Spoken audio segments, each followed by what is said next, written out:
살이 빠진 사람들을 보면 이런 생각 한 번쯤 하게 됩니다. 나도 똑같이 식단도 하고 운동도 하는데 왜 저 사람들은 계속 변하고 나는 그대로일까? 체중계 숫자는 며칠째 그대로인데 어떤 사람들은 살 빠지고 있어요 라고 말하고 어떤 사람들은 아무 변화가 없어요 라며 포기해버리죠. 그런데 정말 신기한 사실이 하나 있습니다. 실제로 살을 뺀 사람들의 99%가 빠짐없이 모두 겪는 현상이 있는데 대부분 그걸 살이 빠지고 있는 신호라고 생각하지 못한 채 그냥 지나쳐버린다는 겁니다. 만약 여러분도 체중계 숫자만 보고 다이어트의 성공과 실패를 판단했다면 오늘 그 생각이 완전히 바뀔 수 있습니다. 왜냐하면 우리 몸은 지방이 빠질 때 체중보다 먼저 변하는 신호들을 보내기 때문입니다. 문제는 대부분의 사람들이 그 신호를 읽지 못한다는 거예요. 그래서 실제로는 잘 진행되고 있는 다이어트를 스스로 망쳤다고 착각하고 중간에 포기해버립니다. 이제부터 진짜 살이 빠지고 있는 사람들의 몸에서 어떤 변화가 먼저 일어나는지, 왜 체중 변화가 없어도 지방은 줄어들 수 있는지,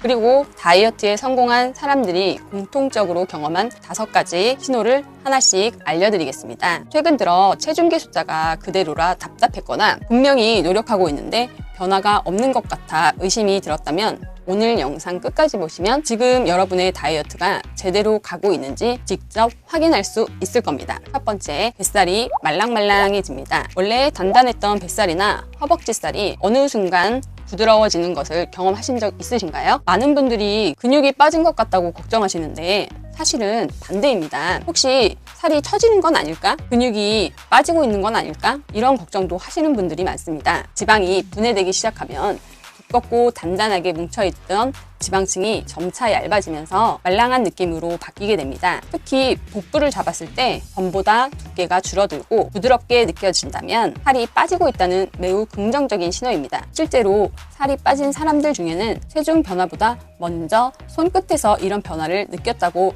말하는 경우가 많습니다. 두 번째, 화장실을 더 자주 가게 됩니다. 다이어트를 시작하면 물 섭취량이 늘고 채소와 식이섬유 섭취도 증가합니다. 이 과정에서 장 운동이 활발해지고 몸속에 쌓여있던 노폐물과 수분이 배출됩니다. 저 역시 올리브유를 꾸준히 먹기 시작했을 때 가장 먼저 느꼈던 변화 중 하나가 화장실을 자주 가게 된 것이었습니다. 처음에는 내 몸에 문제가 생긴 거 아닌가 싶었지만 오히려 몸이 가벼워지고 붓기가 줄어드는 변화를 느낄 수 있었습니다. 예전보다 소변을 자주 보거나 배변 활동이 원활해졌다면 몸의 순환이 좋아지고 있다는 뜻입니다. 체중 변화보다 먼저 나타나는 대표적인 변화 중 하나입니다. 세 번째, 잠이 깊어집니다. 의외라고 생각하실 수 있습니다. 하지만 체지방이 감소하고 생활 습관이 개선되면서 수면의 질도 함께 좋아지는 경우가 많습니다. 혹시 최근 들어 왜 이렇게 잠이 잘 오지? 예전보다 푹 잔 느낌 드는데? 이런 경험 해보신 적 있으신가요? 예전보다 쉽게 잠들고 아침에 개운하게 일어난다면 몸이 건강한 방향으로 변화하고 있다는 신호일 수 있습니다. 실제로 12월간 진행된 디지털 라이프 중재 연구에서도 수면 상태가 개선된 참가자들에게서 체중 감량과 관련된 긍정적인 변화가 확인되었습니다. 다이어트는 단순히 체중을 줄이는 과정이 아니라 몸 전체를 건강하게 만드는 과정이라는 점을 기억해야 합니다. 네 번째, 음식 취향이 달라집니다. 평소 즐겨 먹던 자극적인 음식이 너무 짜게 느껴지거나 기름지게 느껴지셨던 적 있으신가요? 이 역시 좋은 신호입니다. 식단 관리를 꾸준히 하면 미각이 점차 원래 상태로 돌아오게 됩니다. 하게도 예전에는 너무 맛있던 음식이 어느 순간 부담스럽게 느껴지기 시작합니다.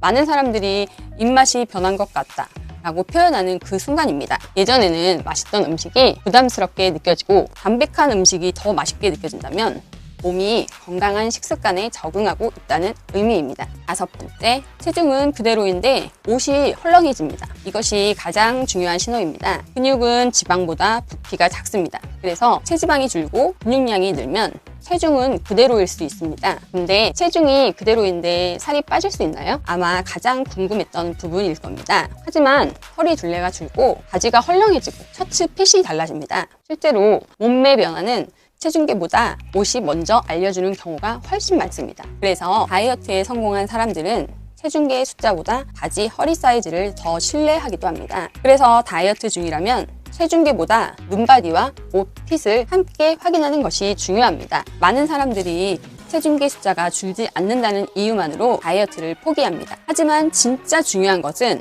체중계의 숫자가 아니라 몸의 변화입니다. 혹시 오늘 말씀드린 5가지 중 여러분도 해당되는 것이 있었나요? 하나라도 해당된다면 지금까지의 노력이 헛된 것은 아닐 가능성이 높습니다. 오늘 말씀드린 5가지 신호, 뱃살이 말랑해지는 변화, 화장실을 자주 가는 변화, 잠이 깊어지는 변화, 음식 취향이 달라지는 변화, 그리고 옷이 헐렁해지는 변화. 이 중 하나라도 해당된다면 여러분의 몸은 이미 지방을 태우기 시작했을 가능성이 높습니다. 그러니 체중계 숫자에만 집착하지 마세요. 살이 빠지는 과정은 생각보다 훨씬 조용하게 시작됩니다. 지금도 잘하고 계십니다. 조금만 더 꾸준히 이어가 보세요. 어느 순간 거울 속 모습이 여러분을 놀라게 할지도 모릅니다. 오늘도 끝까지 시청해주셔서 감사합니다.